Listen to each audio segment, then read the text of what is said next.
Hey, listener. We just wanted to give you a heads up before this one that in this episode of Battlestar Galactica, there's a lot of discussion of things around reproductive rights, bodily autonomy, and child abuse. If any of those things is tough for you, please feel free to skip this one. It is kind of hard to do when we're making a Jokey Jokes podcast to, handle everything with delicacy. So if any of that is going to bother you, please just skip this one. We'll see you next time. We love you. Stay safe.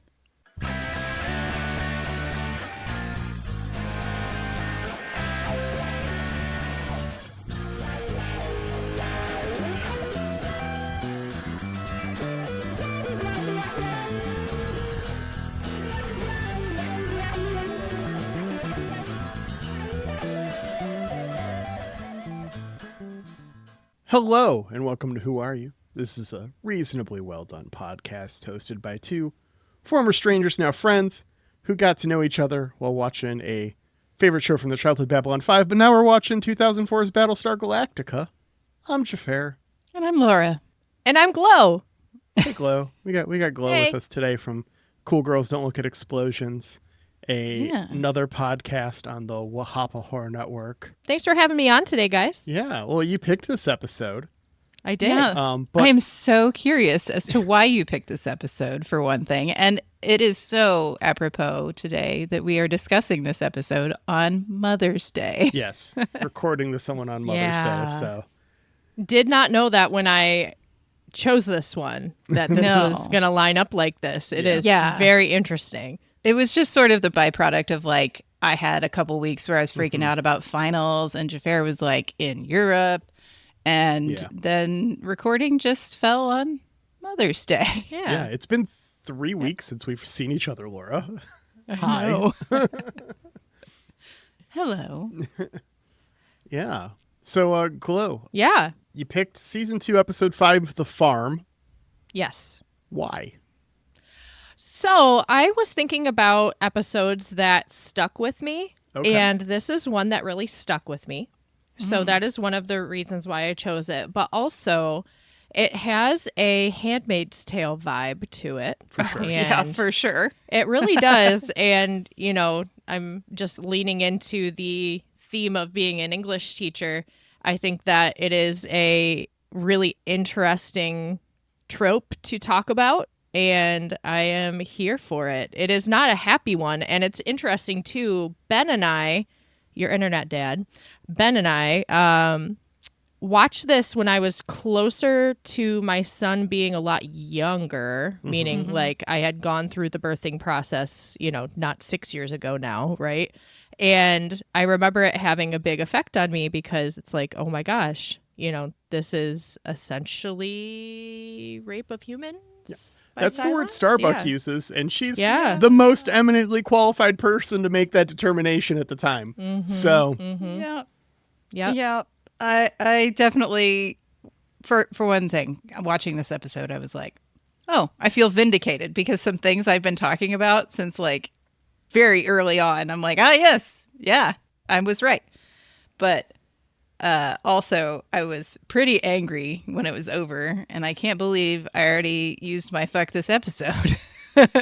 Wow. Yeah. Yeah. Seriously. Oh, well, I mean, that's all right. there's no rules with the fuck this episodes. That's true. They mean nothing. We're not playing a game or something. There's no math. The podcast is made up and the ratings don't matter. Yeah. Yeah. Right. All right, Glow. Well, thanks for filling us in on why you picked this one. Let's go ahead and get into it. Battlestar Galactica Season 2, Episode 5, The Farm. We open on Caprica Yellow as Starbuck wakes up in Anders' room. Yeah. Ooh. She's clearly dealt with all that excess sexual tension I pointed out in the last episode. Yeah. He asks her for some professional advice as a soldier, and her advice is hide while you can, and we can rescue your dumbasses later. Actually, a good plan, I think. Yeah. Yeah. Yeah. I have a lot of questions about this resistance that I imagine you both will know the answers to but can't share. Well, they leave at the end of this episode, right? I thought it was just the three. Yeah. of Yeah. them. Yes. Well, that's It what was I'm saying. just a Yes. couple of them. They take Yeah. off. Yeah. But But this is all we get of the Resistance for a bit on Caprica. Yeah. So I figure we have to come back because otherwise, how is Anders canoodling with Starbuck in that Last Supper scene that's so famous? Ooh. yeah. I mean, we're obviously coming back to that. But I just have a lot of questions about how, like, they've been managing all this. Because we had almost, like, what, in season 1, something like 60-ish days that Sharon and Hilo were running around trying to, like, stay hidden. And it was very kind of like a quiet place situation. Like, you couldn't make sounds or the Cylon robots would know where you were. Mm-hmm. But they're just rolling around in Hummers all the time here, these Resistance. And I'm like, that's weird. Well, product placement. But also, they do make a point of saying that they're kind of like far out there. They're not really near civilization. They're not near anywhere where the Cylons had anything of interest. It stands to reason that most of the humans are dead at this point, so the Cylons are just doing what they want to with the planet rather than worrying about anyone, because anyone left wouldn't matter. And the other thing that's super important here that Starbuck actually brings up is that they're hanging out in mountains. They were on a mountaintop retreat. They're hanging out in mountains, and being high, radiation fallout settles, right? Oh, yeah, good point. So they're avoiding most of the fallout mess by remaining high up, which is why Starbucks' advice specifically is get to a mountaintop and set up camp there because you will be the farthest away from radiation. Okay. I didn't know that. Yeah, I was about to launch into some radiation questions, especially like, were these like really nuclear bombs? Because we found women that can theoretically bear children, and is like, I feel like radiation is usually incompatible with that. So it's not like, well, one, they're hypothetically nuclear bombs, right? It's science fiction. Yeah. So who knows what actual bit they're using. The point about radioactive material is that it is solid mass that has a lot of energy contained within it, right? So that's why you use those things to make big boom, because there's all that energy in that small space. Sure. And so it doesn't really matter what the specifics are. If they're radioactive, like to make the nuke, then it is going to be that kind of a thing. But remember that these are heavy particles giving off this radiation. It's not like it's ambient radiation in the air. The ambient radiation in the air comes from the radioactive particles, which are heavy. Yeah.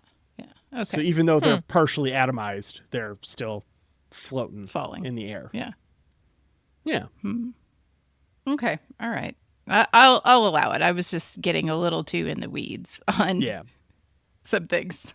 I don't know. I'm not a military survivalist or a nuclear physicist, so I could be wrong about all this stuff. That's just my understanding of things. Yeah. It's probably very apparent if Aaron was texting you or texting the spoiler Discord my list of Cylons last night that I'm very in the weeds. We did not get an update in Spoiler Town about your current Cylon list. Okay, well, we can always discuss that later. Yeah, I'm looking forward to that. The Caprica Resistance cell here heads out so that they can grab a heavy raider. It refuels daily, and when they are on their way to it, they are attacked. Starbuck has what I can only describe as a acid flashback as she gets shot. It's like lots of like wavy in the air, the camera's doing weird stuff, the sound's doing weird stuff. My question about that is, does she start like disassociating and then get shot?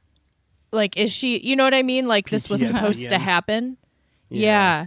Or is she shot and that made her start looking off into the middle distance? Yeah. I was sitting there like, girl, what are you doing? Mm-hmm. Move your ass. At least like duck. And then she just didn't. And then we find out, oh, she's been shot. So I was interpreting it as, oh, she got shot and then she just stood there and dissociated for a minute. Okay. Yeah, same. I don't know if that's really how it was or if something like disrupted her. I mean, this show will personal deal with thought. PTSD, and it will do it in a way where it is not ambiguous. Mm-hmm. So we'll get there. Yeah. And Starbuck we've got there hasn't already a been. bit, actually. She hasn't been in combat like this that we know about, right? Well, I mean, she's a sniper expert, so Okay. So she must have done something, right? Yeah. All right. We got our theme after this. Survivor count, Survivor watch, 47,857. That is down 4. Our civilians from the Marines that were killed last episode. Oop. We also get our first flash cut of the season. I don't know if you guys caught that they haven't done this whole season so far. The little things that happen on this episode in rapid succession, we have not had that for the first 4 episodes of the season. And the only thing that's really changed is Adama's conscious. So I now wonder if these are somehow through Adama's perspective. Yeah. If it's somehow linked to his character. It's something I never thought about on my first watch of the show, but it is interesting that they go away and then come back with Adama. Yeah. Neat. And Adama's back in his uniform. Mm-hmm. We get Gaius only for a moment in this episode, right? We see him like suited up and standing, as Adama's giving his dad's speech. I feel like I was accused in the Discord of being a Gaius apologist. Oh. And that is not true. I don't think it was a Gaius apologist, but rather that as a human being, you have a limited amount of hate that can flow from your body, which is a compliment because not everyone has a limited amount of hate that can flow from their body. Sure, yeah. And it is all directed towards Ellen Ty. Yum Yum posted a meme. I don't know if this was in Spoiler Town or not Spoiler Town. It was not Spoiler Town. I saw it. Okay, yeah. cool. Yeah, I laughed so fucking hard at that. A+, Ryan. Well done. So next time we have Ryan on, I've been doing a lot of thinking about my Ellen Ty problems, and I have some things to talk about. Okay. But we can save that for Yum Yum. Today we have Glow, and we're going to talk about other difficult things. And I'm going to be honest too, like without giving any spoilers, like we're not there yet with Gaius. We have not arrived. So, And which that's is all I'm going to wild, say. Yes. Considering he's like the linchpin to how this all happened, and we're not there yet. No. Oh my God. No. Just you That's wait. crazy. Yep. Yeah. And, even, watching a couple of these episodes back over again, it makes me want to do a whole new other rewatch because of just how amazing this show is. And with you guys doing, I listen to you guys every week and re-listening to everything. I'm like, oh my gosh, what an amazing sci-fi. The end. Yeah. It's so good. It really is. Truly, truly. Adama has to get caught up from Gaeta on the whole how Rosalind got away. Mm-hmm. He wants every ship searched, like one by one. We're going to do the systematic. We're going to find her and Lee. Yeah. Time to start the search. We cut over to the fugitives who are hanging out in the walk-in cooler of your local Chipotle, talking about the quorum and Adana's health as one of the employees comes in the corner and cries in the walk-in. I'm just going to say, if you haven't cried in a walk-in cooler, I don't think I trust you. It's a very human experience. My sister's water broke in a walk-in cooler at Noodles and Company. Wow. No, that's like extra special. Yeah. Next There you level. go. I had not heard that story. And, that is the most, your sister's name. I'm not doxing her on podcast right now. Yeah, that is, Yep. Of course, that's how it happened. Yep. I bet the employee who had to go in there and clean after that cried in the walk-in. I believe she was There the you manager go. at the time, so. She was, yes. Yeah, she was. Yeah. That's very cool. I like that story. There you go. But it's also the sad fact that in the United States, you work until your water breaks. Yeah. The end. Yeah, pretty much. Zarek tries to get Lee to denounce Dad over the radio, but he can't bring himself to do it. So Rosalind decides to record a religious-themed message, but also doesn't know how a tape deck works.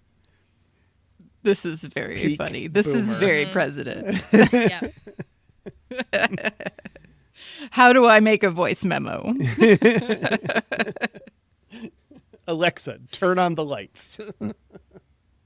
Starbuck wakes up in a hospital here with not Doctor.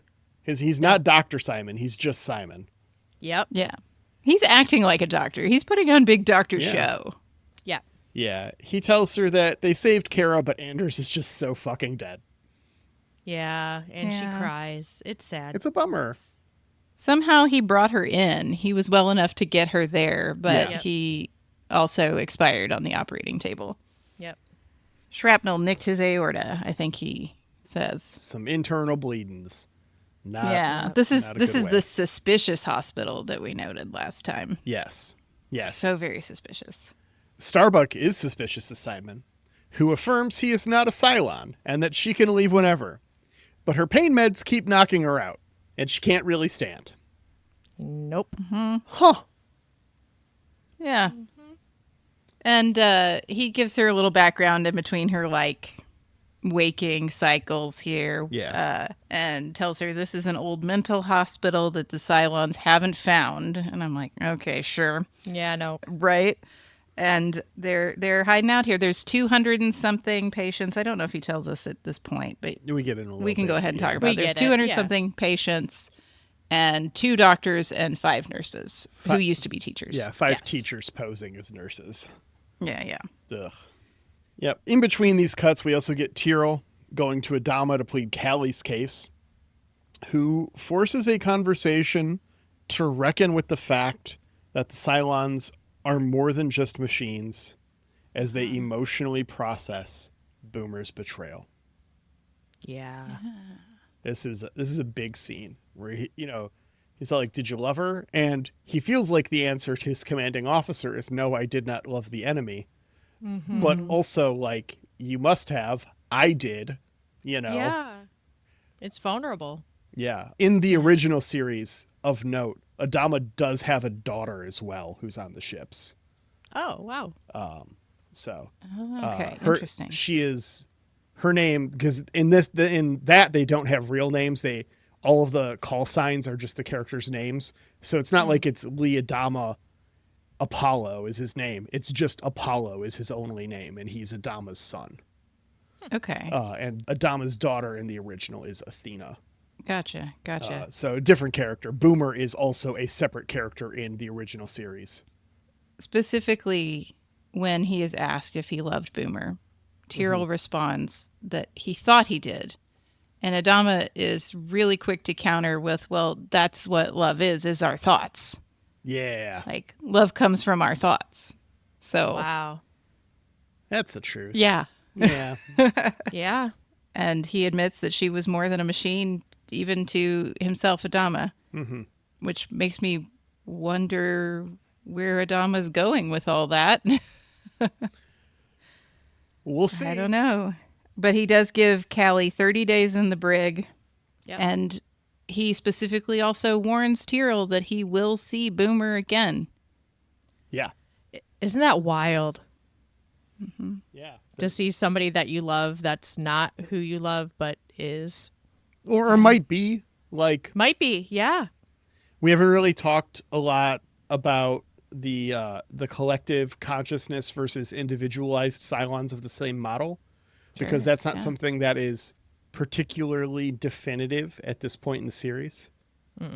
But I think we get an answer on that in the next couple of episodes. So, Yeah, did Boomer upload back to the cloud and now the other Sharons all have that like experience and etc. And I could see that being manipulative for the people who knew Boomer. Yeah. Right. Oh no. But yeah, there are many copies. It will come up. Another thing to mention, we're cutting back to Simon here. Starbuck's like, why is it so quiet for a hospital? Dying people make noise. And she gets gaslit hard. Radiation poisoning. He talks about all this stuff where it's all Yeah. like, oh yeah, your insides are liquefying and all this stuff. And it's all like, this does not sound quiet. This sounds like shitting No. and puking your brains out. Yeah, he's like, oh, that's not loud. But I was like, have you never seen the TV movie The Day After, sir? Have you all seen that one? No. It's on Oh. my to watch list right now. It's really good. So, Glow, it's from like the 80s. Okay. At Reagan era, because I think specifically when it came out, like Reagan was watching it when it went live Oh, and wow. had like some change of heart about some things because of this Whoa. movie. But it's got John Lithgow in it. And it's basically just telling the story of like one day it happens and we drop all the bombs and like a family and are outside of Lawrence, Kansas, what happens to them. And like John Lithgow, I think, is a university professor at University of Kansas in Lawrence. And just it was a made for TV movie, really dramatic and had a big impact. Wow. It's mean- big in that like nuclear aftermath kind of genre. But yeah, there's a scene at the end where things are not quiet, is all I'm saying. Wow. It's not totally silent like this. Yeah. Simon then brings up Starbucks' reproductive health. Really leans into it. Yeah, and I just want to say, Gross. guys, as a, middle-aged whitish man, let me explain this to you ladies. Awesome. Oh, All right, Cool. that was a joke. I'll shut the fuck up now. I knew it was a joke because you did say you had a very specific joke. I warned you beforehand. I mean, I feel like Yeah. you both know me well enough to know that would be a joke. But I have to say it out loud for the listeners who might not know me personally. So I literally didn't take notes on this because I don't feel like it's my place to talk about it. So So And the whole time that he's having this conversation, it seems like he's like just giving her a pap smear or something. Like yeah, she's almost in the stirrups. Like Yeah. he has checked her abdomen, which it does make sense. Like after a surgery, we'll remove a bullet. We might need to poke around the abdomen and see what's going on. And he mentions an ovarian cyst. But like, gross. I mean, and you can tell that, looking at this retrospectively, like the idea that his main focus is reproduction is really apparent here. The idea, that this is what his focus is and this is what he wants to talk about. And, this is, it's scary.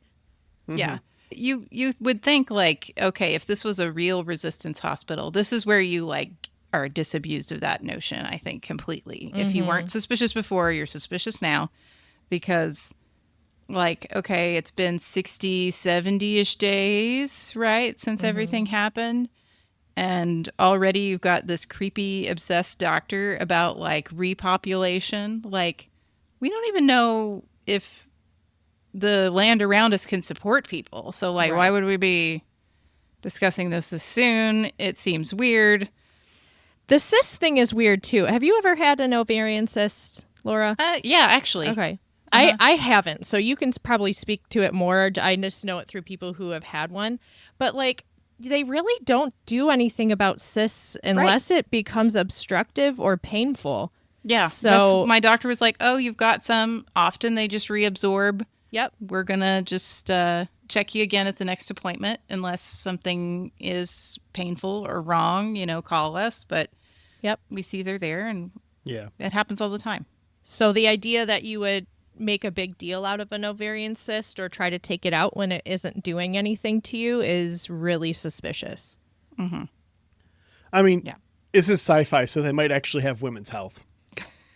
Yikes. There, I felt Big good about that yikes. one. Yeah. Under his eye. Right.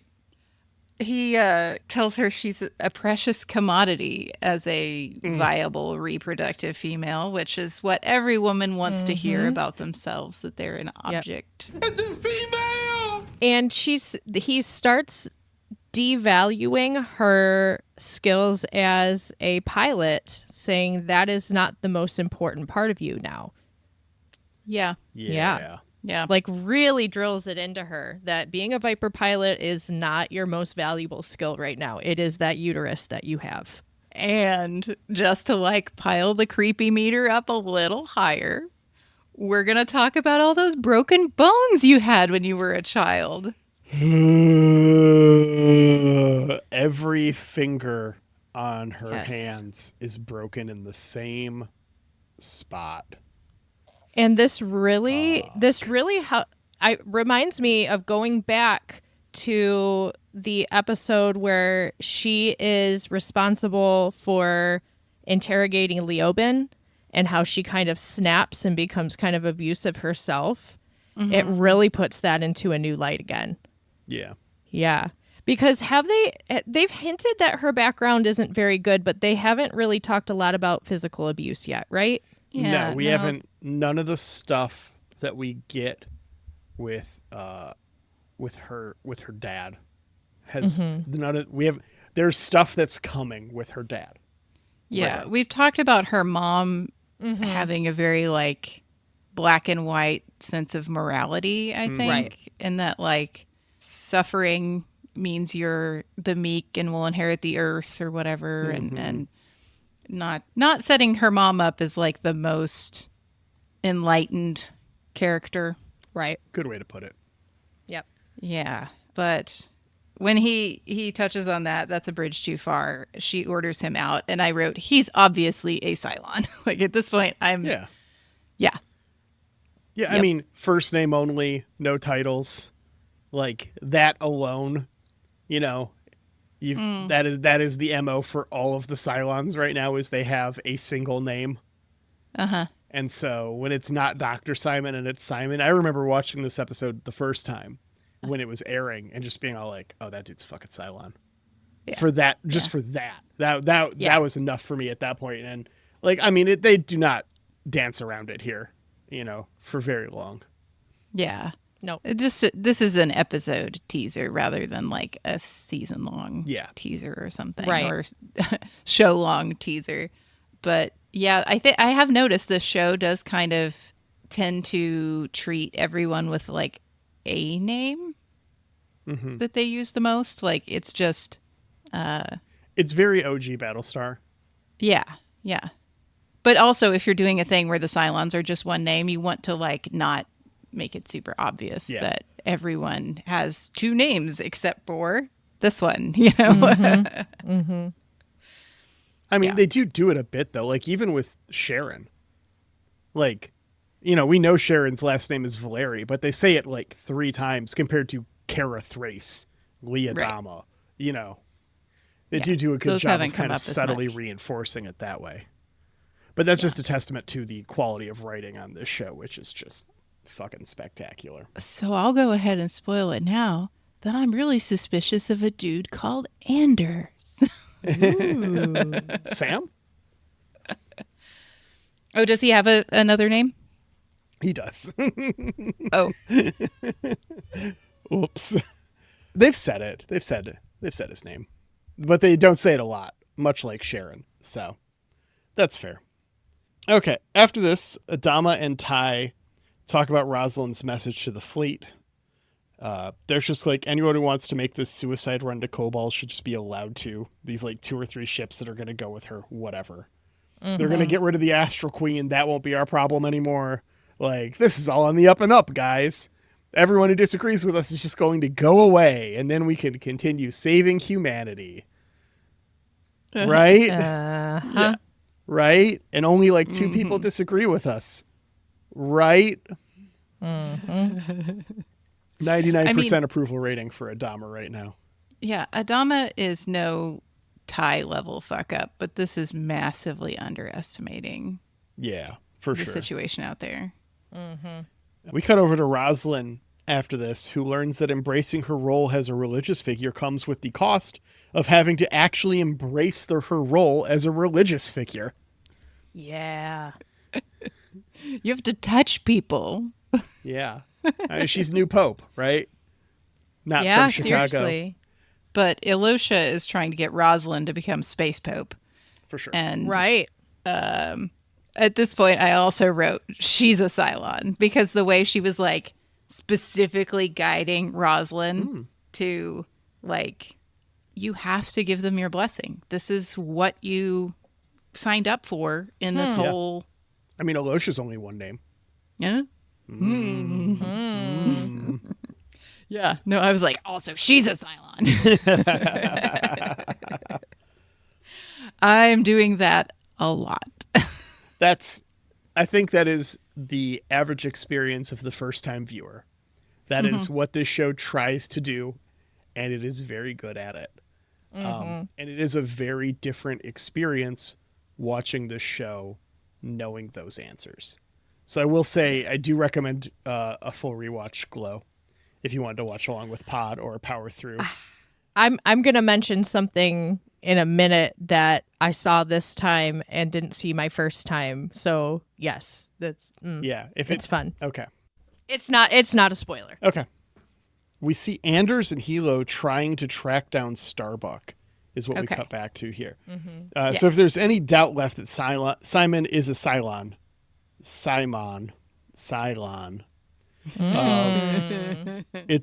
it's removed when Sharon shows up saying she knows where Starbuck is. Hilo conveniently forgets to mention that she's a Cylon to the Resistance here. Oh. Yes. He just says, she's with us. Yeah. And I was like, Hilo. I don't think Starbuck would agree with you.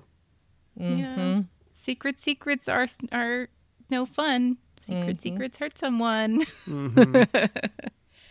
Yeah, it's interesting that Sharon feels the need to, like, as she shows up with, like, hey, I know where Starbucks is. Also, by the way, remember our baby. It's like she's, like, begging Hilo to, like, don't shoot me on sight. Like, Yep.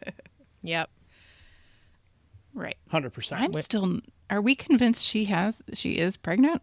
Anybody? Ooh. I know the answer to this question, so I'm getting not saying Xhafer face shit. twice. Yep. I don't know if I'm convinced. So I'll just say that. Okay. I don't know if I'm convinced. I mean, enough. this is a good show to question everything on. So I will encourage you to question everything. Yeah. The Astral Queen jumps to Kobol. Ty bets 2, maybe 3 ships from the flotilla will join. Oh, Ty, you're so bad at this. You're so bad at anything involving the leadership. If I'm Adama and Ty says that, I am immediately second guessing how many ships are jumping and starting to count. Fuck. Just in case we need to start the calculations, Mr. Gata. Yeah. Starbucks wakes up again with a new incision. Yeah. He tells her that they had to tie up some internal bleeding and they're almost done with her. Yeah. While you were asleep and knew nothing about it. Yikes. So Simon goes to put more medicine in her tube. Yes. But surprise, she crimps grabbed it. her tube under the bed and she had it pinched off. Yeah. Go Starbucks. Yeah. Man, I would not survive in this situation because I would not have thought of that. Nope. I don't know. Maybe I'm more clever when I have like lots of adrenaline happening. I don't know, but I would have pulled that IV out. Yeah. For sure. So she sneaks out, and I didn't get, even though I watched with subtitles on, I didn't get all of the words that were said here. But she's listening to Simon discussing, I think, the status of her ovaries Yes. with 6. With a 6, which is 6. a big deal. Yeah. Yeah, she knows the 6. That's Yep. And she noped right out of there. Yeah, she goes back to her room, and the camera does a lot of the work here. She notices this broken mirror. And actually, we've been seeing that. I Yes. had noticed it when her room first was open to us. And that was the thing that I noticed on the rewatch was, I'm like, oh, that's a cool, interesting detail that they put in there, that they're just using whatever they have. And I'm like, oh, I forgot that's how this thing happens. Yeah. Yeah. Yeah. So, Yeah. now I'm suspicious again because I'm like, the Cylons plan everything out perfectly, right? So why would they just let this broken mirror be in this room unless they had a test that they were running? I'm getting Xhafer face twice again. Yeah, so we cut to that next morning, and Simon notices her IV bag is full and asks if she's feeling okay. Yep. And the camera does a really good job of showing that the broken mirror is missing 2 large pieces here. 2 very large pieces, yeah. Yep. Love this camera work. She stabs him in the throat, takes his keys, and gets out of the mock-up hospital.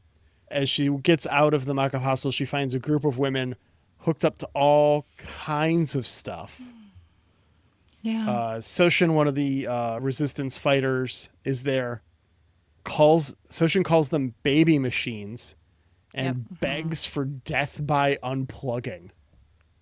Yeah, doesn't even beg for her own life because she knows that Starbuck doesn't have enough time. And honestly, this is the thing that stuck with me enough for me to say I want to do this episode because it's so powerful. I don't know why, like, she tells Starbuck, unplug everything, and Starbuck goes, no, that'll kill you. I'm like, Starbuck, you don't know that. Like, Starbuck Fair doesn't enough. know that, and she also doesn't know that smashing the machines that she smashes will kill them. yeah. But she does that anyways. Yeah. I was like, okay, I get that we're just being dramatic here, but I was like, huh. And also, I mean, you know, this is wild, and they've clearly positioned these women in a way that we're definitely being told like they are incubators in this situation. Mm-hmm. We've got all these tubes, we've got restraints, and so Starbuck just goes crazy and smashes a whole bunch of stuff, wrecks everything. No alarms, right? Or did some alarms go off? I don't remember. I think there's some alarms. Okay. I don't think they're like obnoxious alarms, but there doesn't seem to really be much along the lines of anyone here. Yeah, there's not really like security, I guess, maybe because we're just assuming that we don't need it. Yeah. Like whatever a human could possibly throw at us is inconsequential. Yeah. Because otherwise, you know, she goes back into the hall, she's trying to get out. She encounters a 6, and this 6 is not moving with like purpose. She's just like coming out the door and locking it. Like, Just hanging Yeah. out. Yeah. no big deal. She's able to grab the fire extinguisher and smash her in the face. Yeah. She like hides behind this fire extinguisher for a second. And it's just it's like so obvious. I had to laugh. Yeah. Like it is a very dramatic scene, and if I were not pausing every minute to write notes, I probably would not have laughed. I don't think I laughed when I watched this previous, but the nature of having to take notes constantly while watching an episode means sometimes you lose the drama of the moment, and this definitely happened here for me because I was just like, this is absurd. Yeah. So argument for the Cylon cloud, or at least Cylon model cloud, is that as she gets outside the hospital, she like gets down some steps and immediately, boom, there's another Simon. Mm-hmm. And Right. the other one had told her, you can't kill me, before she like stabbed him in the neck and killed him. Yeah. But that seems to me like that Simon had time to like boop upload, and then the other Simon went, oh, she's getting away, I better leisurely stroll up to the doors of the hospital. Put on a nice suit, you know. Yeah, Get over I think there. you're right. Yeah.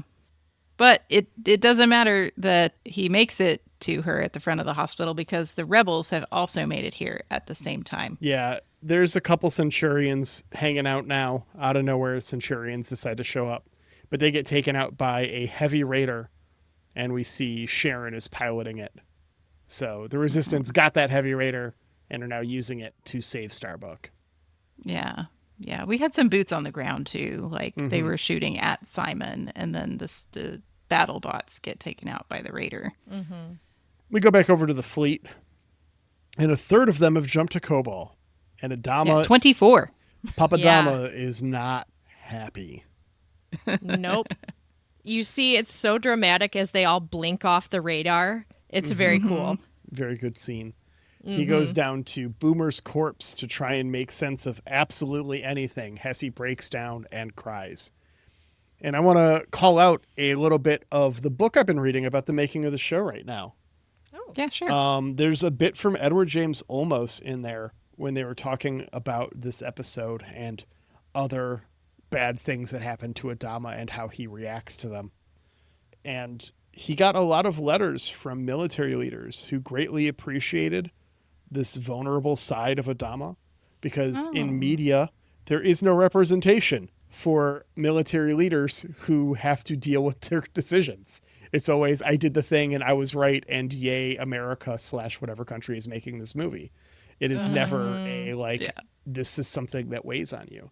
And so that representation mattered a lot to those old white dudes, enough where they wrote letters to Edward James Olmos about it. Wow. But you think about it, the representation they were getting that like we're always right and everything is fine. That is also toxic masculinity, right? So Yeah, they 100%. are in a prison by that they're not allowed to have the vulnerability here.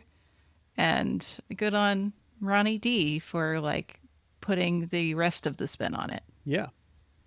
We stand representation in media on this podcast. Yeah. Like, okay, old white men are well represented, right? Yeah. Like in numbers, but they're Letting not dudes as cry, well-faceted. letting strong men cry on TV Yep. is not common. It is still not common. yeah. So, It certainly wasn't back in this day. yeah, Right. 20 years ago, nah. So we finally get confirmation that Laura's been right, that the Cylons feel like they have to interbreed. I had my whole like forced evolution theory that I was going on, that like we're trying to evolve the human race. But we're being told, at least right now, that they can't reproduce these models biologically. Yeah. But they're trying to fulfill God's commandment to be fruitful and multiply. So they feel like they need human bodies to do that with. So these farms are just full of human incubators. And we don't know how many there are, but there's definitely more than just this one. I always thought this was kind of weird. Like, so Cylon God, right? Cylon religion, presumably made by Cylons, right? And so if Sure. one of God's commandments is be fruitful, what Cylon who knew they couldn't have babies wrote that? Yeah, fair enough. Yeah, it's just like a challenge, I guess. I don't Yeah. know. And it's But like, we're told, Cylon culture is what, 40 years old tops, right? Like, it's not like this is something that's like from hundreds of years ago where it's up to interpretation. Like, and also they continue on, right? Like they're resurrected. So even if the Cylon who wrote it hypothetically died, I don't. well, and we're also told this isn't working great. Like, even though we're trying this at these farms, like things aren't going well. And the Cylons have started to wonder if the thing that they're missing is love. And I was like, love is what brings us together today. Okay, that's the last joke Yeah. I'm making because it's about to get super dark and serious. well, I'm just like, human babies are made all the time without love. Yeah. It happens here in this universe that we live in, and I assume it happens in the Battlestar Galactica universe since they're paralleling on a lot of stuff. Yeah. Like, so, oh, we just need love isn't like doing it for me. Nope. Like, that is not how that works. It's a biological problem, and you haven't figured out the science, it would seem. That seems I don't weird know. too, right? Yeah. That they wouldn't have that science figured out. Uh-huh. Huh. Yeah. So I don't know. I don't know how I feel about all that, but I was like, that's dumb. It seems like there's something else going on then. That Sharon does tell Starbees, because for some reason Starbees hasn't like knocked Sharon out. I guess because she rescued her. Yeah. But It helps. you would think Starbees would still be kind of mad about all Shoot that. on sight. and- Yeah. Yeah, Starbees still has a shoot on sight attitude, I think. But she tells her she could have been set up with someone she liked if she had been amenable to the whole thing. And that's why I believe Anders is a Cylon. Oh, interesting. Yeah, I'm like, oh, they're establishing Anders in all this, and they're tricking her the same way that they tricked Hilo. Starbees asks Sharon if she knows what the second scar is, and then says, oh, maybe I don't want to know. And Sharon doesn't know, I think. Or Sharon pretends she doesn't know. So is this Chekhov's scar? Is this going to come back up? I mean, I could answer that question, but I won't. It feels like Chekhov's scar then. I'll say that. Okay. My refusal to answer makes it Chekhov's scar. I do have to do it. I have to refuse to answer for things that don't mean anything sometimes. You know? Yeah, that's true. That's true. Like I do have to go through those hoops. As has been noted on Spoiler Town sometimes. I have been called out. Oh, okay. Once at least. Yeah, that's fair. No, that's fair. You got to keep me guessing. Yeah, for sure. It's a very delicate dance I do over here because I'm trying to say things without saying them sometimes. You're like Gaius. Yes, sometimes You're doing I am a like real Gaius. But let's stop comparing me to Gaius Baltar, please. I'm not particularly comfortable with that. The audience is like over your shoulder. Yeah, the audience shouting is things at you. It's just Ben in the red dress. And oh my. That's an image. Ben in the red dress is standing behind you. Halloween this saying year, make it things. happen, Glow. Couples costume. And you can be Gaius. Ooh. Oh my lord. Wow. yeah. I'll make him keep the beard. Oh, for sure. That makes Oh sense. yeah, you don't shave a beard like that just No. for No, Halloween the beard's costume, looking sure. glorious right now. Yeah, it Don't really fuck with is. that beard. Yeah. I mean, unless you want to fuck with that beard. I was gonna say Sex. hey. God, I know he's blushing listening to this right Yep. now. He hates it. Love you, dear. All right. We'll stop doing podcast at Ben. So they talk about these facilities. Sharon casually says there are thousands of women captured in these facilities across the planet. Well, presumably across the planet. She doesn't really define the scope. Probably most of the colonies. And Starbuck is ready to crusade. Yeah, she is ready to raid every single one of them, and she has to be refocused. Yeah, she's forgotten all about the Arrow. She's forgotten all about Laura Roslin and Earth and Daddy Adama and everything. Fair. Yeah. But Anders goes and reminds her that this is not why she's here, pulls the arrow. They're keeping it in like a wet hole in the ground. Yeah. In a tube in a wet hole. The arrow of Apollo is in this painting holding tube underwater. 100%. Yeah. Is this like a phallic image? Like the wet tube is where the phallic I mean, it is an arrow. arrow is being kept Yeah. for the birth of a new. I don't know. I mean, I might be like, going too far yeah. with that. I don't know. I have some opinions because a lot of weaponry is phallic shaped, right? And there's a lot of I've seen a lot of people. It's like, oh, the swords are just shaped like dicks, for men to get their rocks off. They're big stabby things. It's like maybe it's just a shape that's good at penetrating, guys. Right. It doesn't Yeah. have to be. I mean, it can Yeah. be both, and I'm sure for some people it was. But like Sure. swords and arrows, they're designed to pierce and go through things. That is what the shape Yes. does. Yeah. You might say it's- that that's why they evolved to pierce and go into things. Yeah. To Right. reproduce. Yes. I mean, it's just a shape that works. Yeah. And we've lost Ben because we keep talking too much Yeah. about sex. Yeah. Sorry, dear. He'll never know how this episode ended. Yep. The best part is he's listening at 1.2, so it was even less time for him to get back to it than it was for us to. Yep. Anyways, Anders sends Kara off with the arrow, vowing to take out the farms on Caprica until she can come back for the survivors. Kara, Hilo, and Sharon take off in the Heavy Raider as Bear McCreary earns his fucking paycheck with this banger soundtrack on strings at the end of this episode. Interesting. We're taking Sharon home. Wonder how that's gonna go. Yeah. Can we talk about Anders for a second? Sure. Okay. You mean that he's a Cylon? Okay, go ahead. Well, I'm kind of interested. Actually, this might be a cool girl's take on Anders. So we've established he's kind of like a pretty boy, right? Inserted in for kind of look at.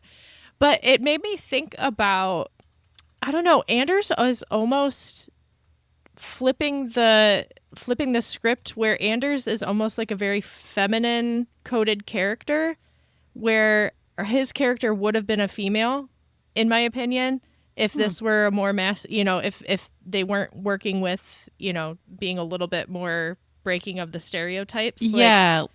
Like she's there to, save the world. It's a her instead of a him this time. He's very good looking. He's working for the resistance. He's going to stay, that kind of thing. It's like, I'll come back for you. Yeah, he's a little more like supporting character energy, whereas she is main character energy. So a little bit of a play. I'll say a couple of things here that will not be spoilers. One, Michael Trucco, who plays Anders, originally auditioned for Lee and didn't get the role. I could see that.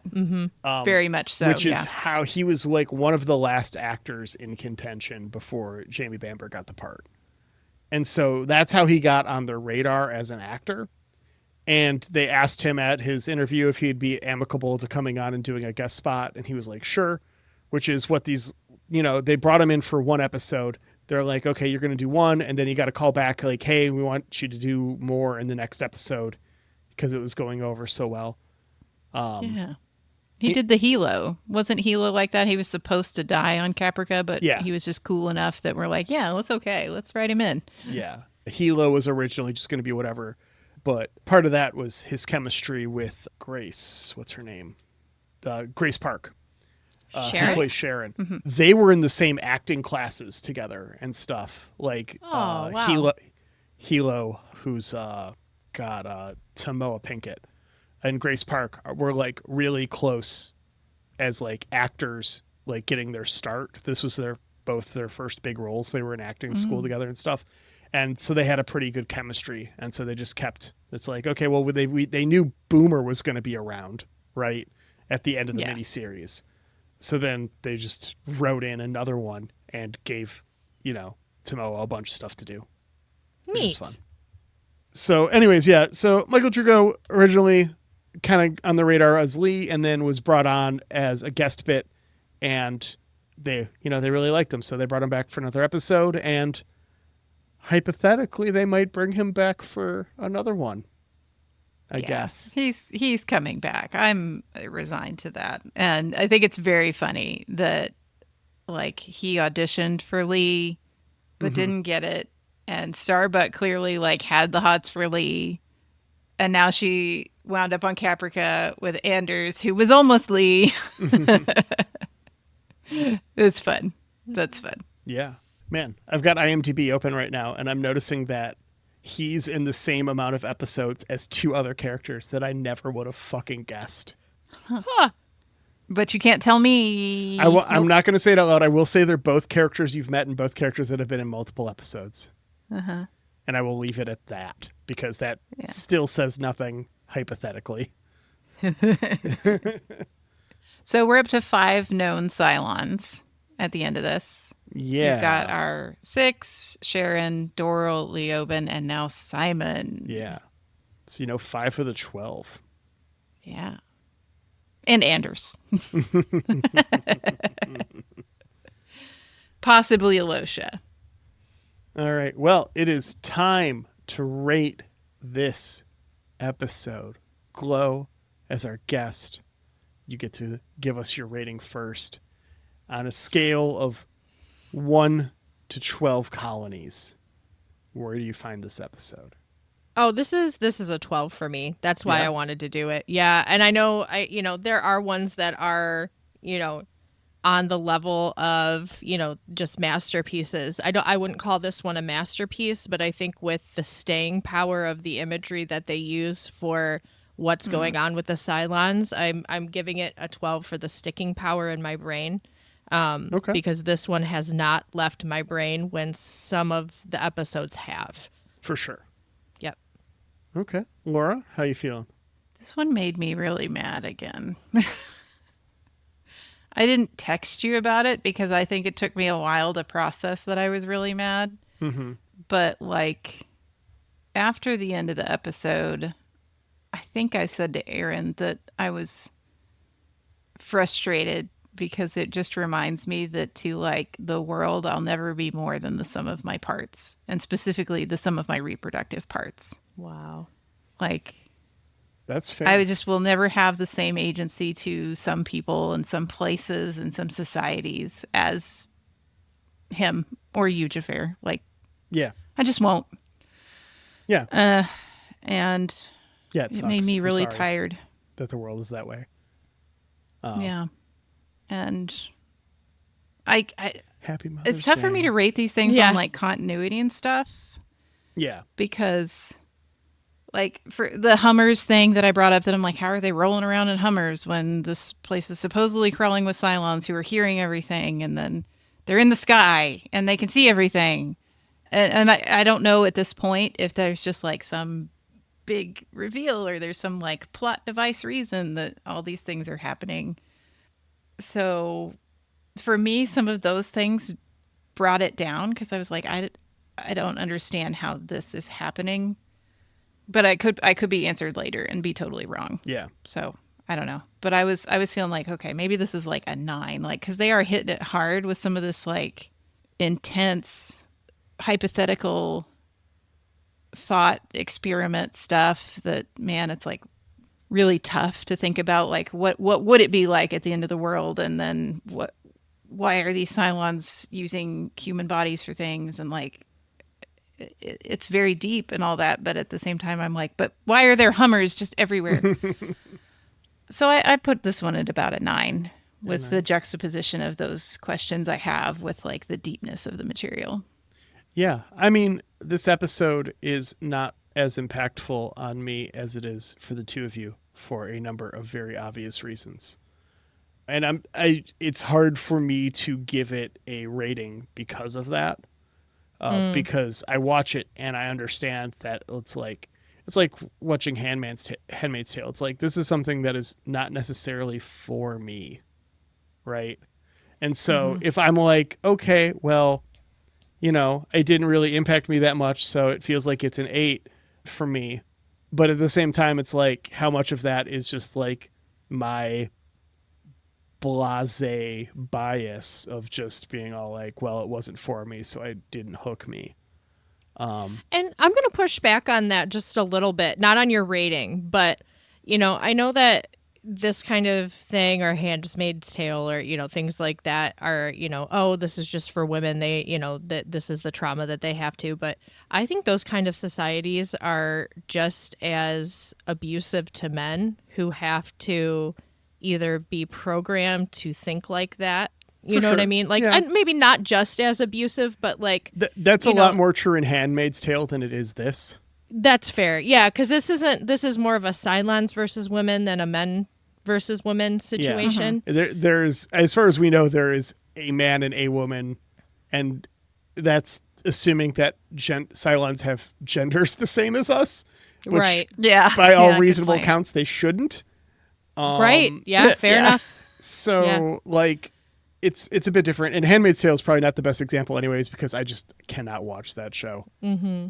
I get so angry at Oh, The- hey. the fact that this is a thing that's allowed to happen in fiction even makes me so viscerally upset that I just get irrational with that show on. And it's really, I don't know if you've seen memes of pieces of the book, you know, there's like that have come out that kind of parallel some of the things that are happening right now. No, like, But like first they came for the Congress, you know, and then, Yeah. you know, all that kind of stuff. And it's like, oof.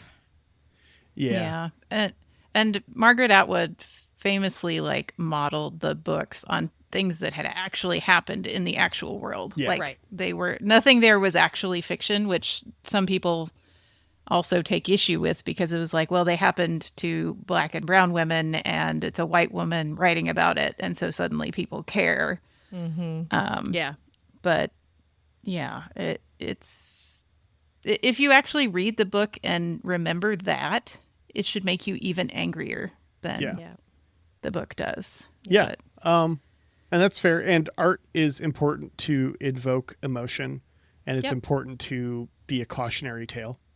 Yep. And I do not solely consume media that makes me feel good. Clearly, we're watching Battlestar Galactica. Yeah. But I also, like, if something's going to make me so upsetty spaghetti that I'm not going to be able to sleep that night, I'm not going to fucking watch it. Yep. Yeah. I and mean, that's why I definitely the haven't case for consumed Handmaid's Tale yet in Yeah. the show form. I've only listened to the book and then the sequel book.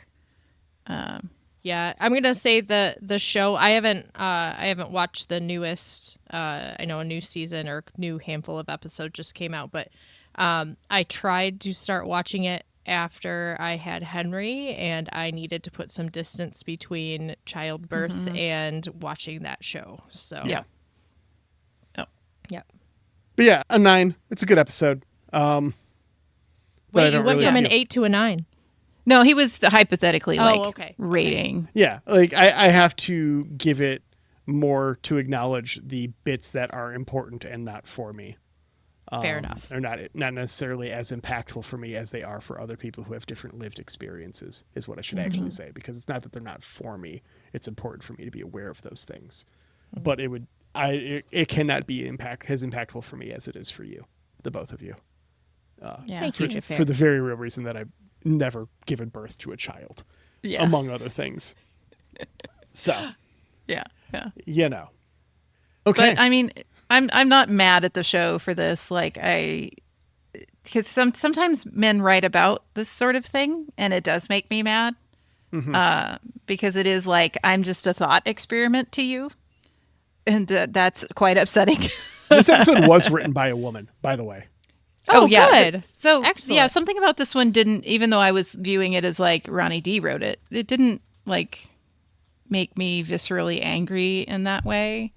Maybe because we have Starbuck in the place that she's in, or I don't know. We've distanced it from men versus women by it's like Cylons versus women or something. But Yeah. yeah, if you find yourself in internet spaces where men mostly are talking about these things like there's some sort of thought experiment, like just remember, everyone, it's people. It's people who are just like you, even if they're a different gender. Like they are also people. And maybe if you think like a Cylon, you're the problem. While we're on it, Carla Robinson, writer of this episode, in the writer's room for multiple seasons of this show. Oh, good. And the only person with a writing credit on this episode. Most All right. episodes have multiple credits. This one Yeah. doesn't. I don't So think they that's a knew when to mistake. walk away. Yeah. Let someone experienced handle it. Yeah. The other episodes that we've seen from Carla are You Can't Go Home Again and Colonial Day. Oh, wow. Good episodes. Yeah. So, Good job, Carla. Thank you. All right, Carla. all right. Well, that was season 2, episode 5, The Farm. Next week, we got season 2, episode 6, Home, part 1. Yeah. Part 1. Rosalind's fragile coalition is put to the test in the first part of a 2-part story. Apollo, who's siding with Rosalind, runs into a conflict with Zarek and his accomplice Meyer. Have we met Meyer yet? I don't remember. Okay. All right. I was like, am I supposed to remember who this is? Okay. I don't know. I don't remember who Meyer is offhand. He's going to be a problem is what I'm hearing. He's a problem for Apollo, but he's not a problem for Apollo until next week. So before we get into thank yous, why don't you guys pitch a little Cool Girls Don't Look at Explosions for us?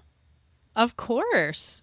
So we have just finished up our watch of Airwolf. Thank you very much the last time on, bros. And Hey, we don't are put going... that on me. Well, I mean, I'm going to be honest. If anything, thank you for giving us Ernest Borgnine because Yeah, I kind of like Ernest Borgnine. Yeah, I I don't do. know why. Same. yeah. I And kind of like him. I love my Santini Air shirt. I do. It's weird. I have this weird bond with Airwolf now that is, I think if we're going to do a little path analysis of why Laura likes Airwolf, it is because of the Cool Girls. Like it goes up through Cool Girls and then it's Airwolf. Yeah. Yeah. The real Santini air is the friends you made along the way. Yeah. 100%. 100%. And it's already been announced, but we are going to be doing Walker, Texas Ranger next. Yeah. This will So- air when you guys are on break. Yes, so we are going to be on break for a little bit while we accumulate some episodes and while the two cool girls who are not Glow are working on school and things of that nature. Mhm. I'm wrapping up school, so I'm going to be chilling pretty soon because I'm a teacher. Yeah. Yep. Yeah, you've already accomplished all the things. We're still trying to muddle our way through it. Yeah. All Yeah, right. I'm excited. Yep. Yeah, come on over. We're really silly. A lot of fun. If you like the feminist stuff we've been talking about today, you're going to get an extra dose of it with some more laughs and things. Yep. It is a little easier to make jokey jokes at the silly masculine TV sometimes. Oh, for sure. Than this. Yeah. This is heavy. Yeah. Yeah. If you need something lighter or a palate cleanse, absolutely. It's kind of nice we come out like right after Yeah. you guys do. So we're a little bit of a palate cleanse. Yeah, we do last time on Tuesdays. Haha, jokey joke. Yep. Who are you on Wednesdays? Oh God, what are we watching? Yep. Cool girls on Thursdays. Jokey jokes. Yep. Yep. We're Jokey Joke Sandwich here at Wahabaher. Yeah, that we are. Yep. God, we should make that'd be a cool little sticker with the three Yeah. shows Jokey joke making a sandwich. sandwich. Yeah. All right. Well, thanks so much for joining us, Glow. I'm so glad you got to pick an episode this time instead of having me too. pick it for you. And you got to come on, and it was great having you. I really appreciated your perspective on things, as I always do, both as your friend and as a fellow podcaster. Love you, Xhafer. Love you too, Glow. So, with all that said, there's only one thing left to do, and that's say thank you. So, thank you, Jeremy Siegel, for our banger of a theme song. Appreciate the hell out of it. Appreciate the hell out of you. I heard you say you're welcome, and I'm going to say thank you again, and you're going to say you're welcome again, and that's fine. We'll get stuck in a loop. Oh God, almost in a causality loop. You can find more of Jeremy's work at jeremysiegel42.bandcamp.com on streaming services as Nuclear Jaguar. And then I think the Savants are playing shows right now. If you happen to be in the panhandle of Florida, you can go see Maybe them live. also Persons Unknown. Persons Unknown too. There's, I think Possible. one of them is about to drop an album, right? One of the bands he's in. Oh my gosh. Yeah. There's so much music. There's so much music, and you should go enjoy it all because Jeremy does a hell of a job. Yes, and if you want to see more silly little artworks like our podcast artwork, you can find Angry Duck Time Machine on Instagram. Aaron, thanks so much for editing this episode. I know I dropped in the middle of it on accident, so it's going to be a bitch to edit.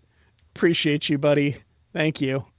And thank you, the listener, for being here with us. If you want to go in the Discord and critique my current Cylon list, feel free to join Spoiler Town. We'd love to have you there. It's a great time.